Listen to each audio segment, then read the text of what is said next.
Hey, it is 8 in the evening. I'm like, hey, okay, where am I going? So I called a friend of mine who we studied with in school. He is actually still my best friend. We talk.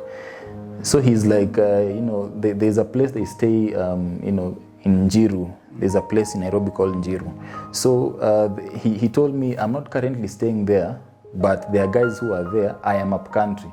So he told me you can go there, but I don't know the stature of the house, how it is, but of course I'm up country and I couldn't leave my house. I had to leave some boys there, so I was like, okay, thank you so much. I was very happy.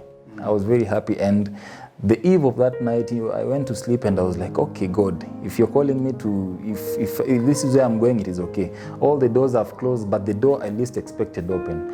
So the day I woke up, traveled and all that, Mom wished me all the best. He was like, okay, son, go safe and all that. So reaching there, it wasn't what I expected. Of course, you expect, to be welcomed with a properly cooked meal and all that. So the guys who welcomed me, they were not really, I wouldn't say the guys expected, because it was sort of a one-bedroom tiny apartment. So they showed me that, you can keep your stuff in the bedroom and all that, but in the living room, I was like, I found 3 guys there. So I'm calling my guy and I'm asking, I thought this was your house. What are 3 guys doing in your living room? And he's like, those boys always stay there. So don't worry about them. So throughout time, they would put loud music, they would smoke in the house, which was really, I wasn't comfortable with that. So I'd spend most of my time in the room. And, I had traveled with my valuables and all that. Even sometime I could be called to go to events and all that. But I'm really fearful of what I've left. Yeah, so I would really rush to go back at home. And, there wasn't really that privacy. So throughout this time I was thinking, I didn't even inform those relatives who refused to accommodate me, not refused, but maybe due to issues. I didn't inform them that I had come to Nairobi. So maybe they still knew that I'm still up country. So after my friend now accommodated me, three weeks after, a distant relative called me. She's my aunt. She's like, your mom has told me that you're in Nairobi, you're looking for a place to accommodate. You can come and stay at our place. And the location she told me was, hey, I'm going to stay, in an apartment setting, because the place in a gated apartment setting. So I was very happy, and I knew that, hey, my life now has changed. Yeah, so because now I'll be comfortable and all that. And throughout this time, by there, I had also a girlfriend, which she also really held my hand through that time. So now my aunt accommodated me for 6 months again. Throughout the time, yes, I was at a place. She accommodated me and all that. It was a conducive place, and I really thank her so much. So throughout this time, remember, guys don't know I'm in Nairobi. They're like, and also the guys I left at home, they're expecting me, oh, you have gone to the city, you'll come and show us the way. So late last year is when now, I was like, okay, my aunt has accommodated me. What else can I do for myself? Because of course I was getting businesses and all that. So I wanted now a greater challenge. And this greater challenge again is the step of faith.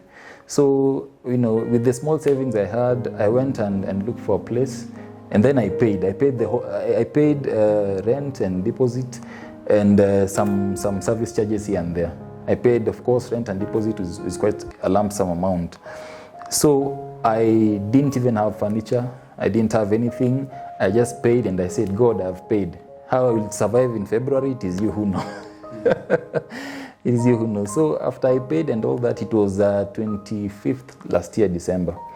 So I hadn't really gone home. So now I said, I want to now travel up country to go and now show people that I am here.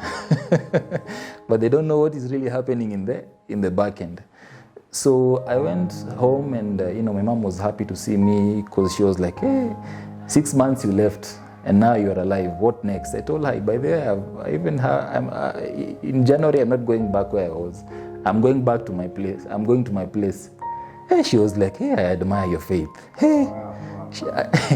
So we spent time together. I came back, was it 9th January, this January. No furniture and all that. So God helped me to try and, restock the house and all that. And 10 months down the line, I have never lacked in that house. Wow. I have never suffered. I don't even know how rent is paid. And even you go to a church which is... From where I live to my church, ordinarily driving it's about an hour's time to drive. So it is a distance, and it is. I made that choice because I found a spiritual father there. I found a place where you can grow spiritually. And also I'd like to encourage guys, if you're not in a place where you're growing spiritually, don't even be there in the first place. If you're not mentored, if you're not growing, don't even be there in the first place. So this church has molded me throughout last year when I was staying with my aunt, until now that I'm even now undergoing actively classes to be discipled and all that. So 10 months down the line, I don't even know how I've been surviving. But there's no single day I've ever gone without eating, without, lacking money to, travel and all that. I've never lacked food. I've never, been locked out. In fact, I pay rent in time. Even my landlords are like, hey, okay, you don't work, but you pay rent. I'm like, the grace of God. We don't work hard. We don't really have to go 8 to 5. But God has enabled us to, use our skills to make money. So we don't really hustle so hard. God has fed us. And that is just my short story, or maybe call it a testimony. Wow. Yeah. What I get from this testimony is God wants us to live with faith daily. Sometimes we want to stack monies for until next year. Yeah. But God says, as I remember in the story of Moses, when the Egyptians the Israelites were complaining about they already have food. And so God said, I'll provide for you food for today. And make sure don't take too much. And so they came and took so much. But tomorrow morning it was all spoiled. So sometimes there's this idea of, like you're saying, 10 months down the line have lived just by faith. And that shows that God doesn't want us to suffer. As long as you seek Him first, He'll provide for you. And also God doesn't want us to really be anxious about tomorrow.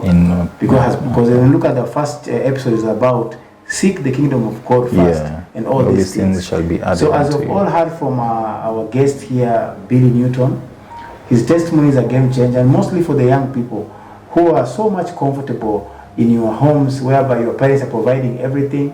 Billy had to make a decision as a young man. Billy is now almost 24, turning 25. But when you look at the decision that he made, was really profound. And now he's independent. He can make his own decision. He has now known God. He got mentorship. He's even in school of discipleship. And so I'm proud of him because, as a youth, he's an example of other youths that can be able to emulate the character that he's growing and becoming. And so I believe it's never too late for young people. And also, again, don't take so much time to make decisions. Always trust in God that with God, you'll never fail. All shall be well. So with that, I'd like to, come to a close of this podcast.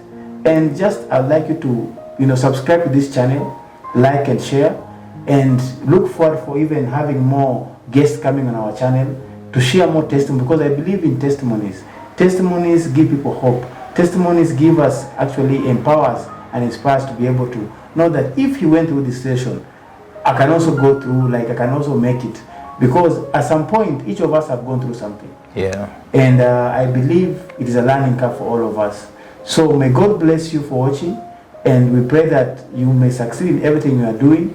We pray during this corona, things are difficult, but we shall soar like eagles. We shall never lack in our families. We shall be able to endure these tough times and come out clean and be able to be even better than we used to be before. So be blessed. Shalom. God bless you so much.